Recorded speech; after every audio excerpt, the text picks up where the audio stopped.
দিন প্রিয় বেশি, অন্যান্য অঞ্চলের থেকে এলাকার মানুষ দিনদার বেশি, এই জন্য কিছু কথা বলতেছি আর কি। ভয় করেন না, অল্প সময় ছাড়া দেবেন ইনশাল্লাহ, বেশি রাত করবেন না। বলেন তো আমার নবীর থেকে শ্রেষ্ঠ আদর্শ, শ্রেষ্ঠ আখলাক, শ্রেষ্ঠ সংস্কৃতি এদেশের মানুষের আর হতে পারে? চিল্লায় জোরে বলেন, পারে?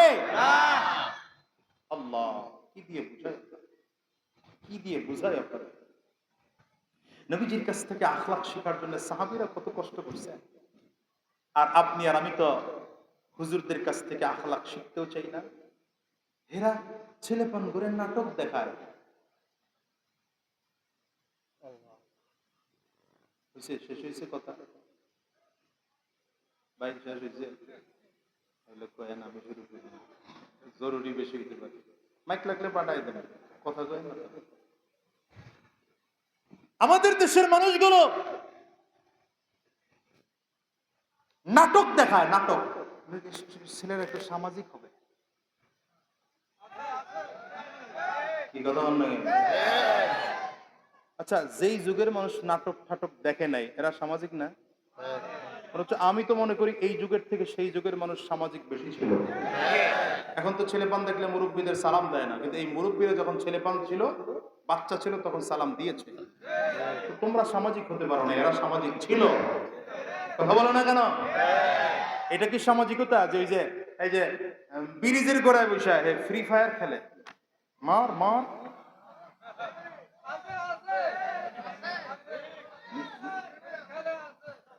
আমি মাঝে মাঝে বলি যে 3 শ্রেণীর মানুষের কাছে সমাজের সব খবর আছে। এক হলো মসজিদের ইমাম, দ্বিতীয় হলো এই থানার পুলিশ, আর 3 নম্বর হলো জনপ্রতিনিধি। এদের কাছে সব খবর আছে। আমি তো খালি পুলিশ হইবার পারি না, বাকি কিন্তু হইছে খবর তো আমার কাছে মোটে কম না, ভালো খবর আছে। এই জন্য বলবো, যে মানুষের আখলাক নাই জমিনে, যার চরিত্র নাই, আরে ও তো মানুষই না মিয়া। আপনি যে মানুষ, এটার পরিচয় কোথার থেকে? আখলাকের কারণে। বলেন, মানুষের পরিচয়টা কোথার থেকে হয়? আখলাকের কারণে। তার কথাবার্তা হবে আখলাকের মধ্যে, তার কথায় মনে হবে সে মানুষ, তার আচরণে মনে হবে সে মানুষ, তার চলনে মনে হবে সে মানুষ, বলনে মনে হবে সে মানুষ। চাইলেই সব কথা বলবে না, চাইলেই সব জিনিস খাবে না, চাইলেই সব দিকে তাকাবে না, মনে চায় তাকাইতে, তারপরও তাকাবে না। কিন্তু দেখেন জানোয়ারগুলোর দিকে, গরু তাকানোর খবর নেই, খাবার কোনো বাউন্ডারি নেই, চলার বাউন্ডারি নেই, ছেড়ে দেন, যেমনে মন চায় হেমনে চলে। মনে চায় তো খোলার ক্ষেতের মধ্যে দৌড় দিল, মনে চায় তো রাস্তার মধ্যে দৌড় দিল, মনে চায় তো রিকশার তলে পড়ে গেল। মানুষ, মানুষ কি চলার একটা সিস্টেম আছে না? না কেন আছে? কেন আছে? সে মানুষ এই কারণে। এই জন্য বলি, আখলাক আছে তো মানুষ, আখলাক নাই তো মানুষ না। ইসলাম, এই জন্য ওই কথা দিয়ে শুরু করছিলাম যে রাসূলুল্লাহ সাল্লাল্লাহু আলাইহি ওয়াসাল্লাম নবুয়ত প্রাপ্তির 10 বছর পরে নামাজ আসছে। এই 10 বছর সাহাবায়ে কেরামদের নবীজি কি শিখিয়েছেন? আখলাক শিখিয়েছেন, তালিম শিক্ষা, তালিম দিয়েছেন আখলাকের, তালিম দিয়েছেন আখলাকের। বলেন কিসের তালিম দিয়েছেন? এই 10টা বছর রিসালাত শিখিয়েছেন, তাওহীদ শিখিয়েছেন, এই আখিরাত শিখিয়েছেন, একাত্মবাদ শিখিয়েছেন, আর আখলাক শিখিয়েছেন। এই জন্য তো সাহাবায়ে কেরাম এত আখলাক ওয়ালা হয়েছেন, এত আখলাক ওয়ালা হয়েছেন। নবী যদিও জমিন থেকে বিদায়, কিন্তু গোটা জাতি দেখেছে নবী এমন আখলাক ওয়ালা মানুষ রেখে গিয়েছেন। আবু বকর সিদ্দিক রাদিয়াল্লাহু আনহু খলিফাতুল মুসলিমিনের দায়িত্ব গ্রহণ করলেন। আমার নবীর যুগে যেমন ইনসাফের বিচার হতো, হযরত আবু বকর সিদ্দিকের যুগেও তেমন ইনসাফের বিচার হয়। আবু বকর সিদ্দিক চলে গেলেন, আখলাক ওয়ালা মানুষ হযরত ওমর ফারুক বসেছেন খেলাফতের চেয়ারে, গভর্নমেন্ট অফ মদিনার প্রেসিডেন্ট হয়েছেন। ইনসাফের যাররা পরিমাণ দিক হয় না।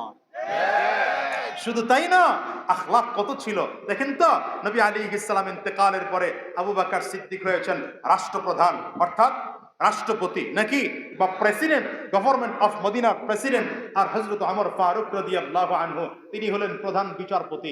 2 বছর পরে রিজন লেটার লিখে নিয়ে গেছেন রাষ্ট্রপতির কাছে, আমারে অব্যাহতি পত্র এটা জমা রাখেন। অব্যাহতি পত্র এটা জমা রাখেন। এই যে সভাপতি সাহেব না আমাদের প্রধান অতিথি না, সুন্দর একটা কথা লিখে দিয়েছেন। এই আলোচনা এসে পড়ছে কেমনে জানো, অব্যাহতিপত্র লিখে নিয়ে আসছে কেন? ওই যে 2 বছর হয়ে গেল গা, 2 বছরের মধ্যে একটা মামলা আসলো না আমার আদালতে, সুপ্রিম কোর্টে মিয়া, সুপ্রিম কোর্টে, একটা দেশের সুপ্রিম কোর্টে একটা মামলা আসে নাই। হযরত ওমরকে বসে বসে চেয়ার পাড়া দিয়া সরকারি কতগুলো টাকা নিয়ে দরকার আছে, আমি এটা রিজন দিব, থাকবো না। আর আমাদের বাংলাদেশে বর্তমানে 65 লক্ষের উপরে মামলা শুধু pending, higher court lower court মিলায়া কত, এসব হুজুররা করছে মামলা, ঠিক না? এসব মামলা হুজুরগুর বিরুদ্ধে।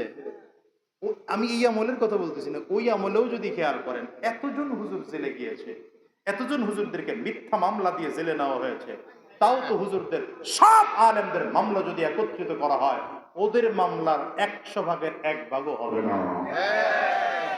যতগুলো মামলা সব মিথ্যা। আল্লামা দিলওয়ার হোসেন সাইদি সাহেব, তিনি নাকি ছিলেন কি বলে 71-এ মানবতা বিরোধী অপরাধী ছিলেন। নাউজুবিল্লাহ, 4-5 দিন পরে কয়ে দরকার কি কওয়ার, না কইলে না না। এরপরে মামলা দেওয়া হয়েছে আল্লামা মামুনুল হক সাহেবের বিরুদ্ধে, তিনি নাকি ধর্ষণ করেছেন। এই আরো জোরে বলা যায় না, নাউজুবিল্লাহ। মামলা দেওয়া হয়েছে পীর সাহেব চরমনার বিরুদ্ধে, তিনি নাকি 5,000 টাকা পকেট মেরেছেন।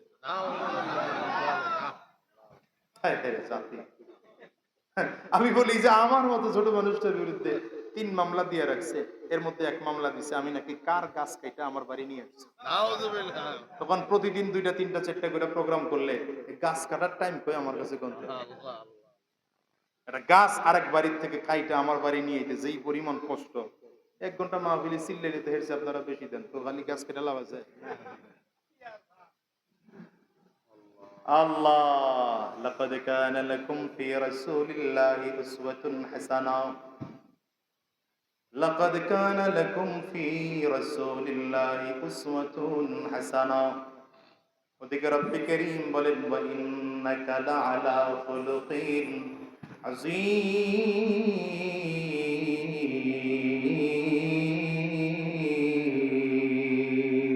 আল্লাহু আকবার। পয়গম্বর আরবীর আখলাকের ব্যাপারে আল্লাহ তাআলা গোটা জাতিকে জানায় দেয়, দুনিয়ার মানুষেরা শোনো, আমার পয়গম্বরের আখলাক কত চমৎকার, কত চমৎকার, কত চমৎকার, জন্য নাকি আমার নবীর আখলাক হলো খুলুকে আযীম, মহান চরিত্র। আমার নবীর আখলাক যারা গ্রহণ করেছে, জাহান্নামের আসামিগুলো জান্নাতি হয়ে গেছে। আবু বকর সিদ্দিক রাদিয়াল্লাহু আনহু ছিলেন জাহান্নামের আসামি, জন্মসূত্রে ছিলেন জাহান্নামের আসামি। সাউন্ড বাড়ান, আরে ভাই কথা কইতে কষ্ট হয়। আপনি আর্থিন দেন নাই আলাদা, তো এমন গ্যাস গ্যাস করে কেন? আপনি আলাদা ব্যাটারি দিবেন, এই কারেন্টের ভরসা বসে থাকবেন। এখনো কি আমাদের দেশের ফেসিস্ট গেছে দেশ থেকে, মাথা টানা গেছে, বাকিটি বয়ে রয়েছে না সব গোড়ায়। কালকে বয়ান করতেছি, বয়ানের মূল টাইমে কারেন্ট হয়ে গেছে।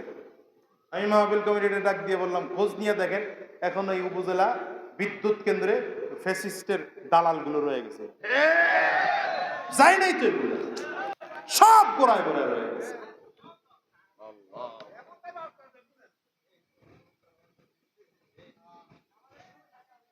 থাকবো না তো, বুঝা বুঝা হিসাব করে ঘুরে ওরা কারেন্ট নেই তো। নবীজির আখলাক প্রাপ্ত হওয়ার কারণে আবু বকর সিদ্দিক জান্নাতের মেহমান, ওমর ফারুক ছিলেন জন্মসূত্রে জাহান্নামের আসামি, কিন্তু জান্নাতের মেহমান হয়ে গেলেন। এমন ওমর, যে ওমর নবীজির মাথা আনার জন্য রওনা করেছেন। বলেন তো, আমার নবীর মাথা আনার জন্য যেই মানুষটা যায়, এর থেকে খারাপ মানুষ, অপরাধী মানুষ দুনিয়ায় হতে পারে নাকি? কিন্তু সেই মানুষটা যখন পরিবর্তন হইয়া আমার নবীর হাতে হাত লাগায়া কালিমা পড়ে মুসলমান হয়ে গেলেন, এত দামি মানুষ অর্ধ পৃথিবী শাসন করেছেন 10 বছর ধরে। সরকারি সম্পদ 1 টাকার দুর্নীতির মামলা তার নাম।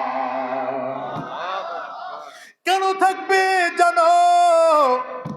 ভয়টা নাই কেন? কারণ তার দিনের মধ্যে ভয় কার?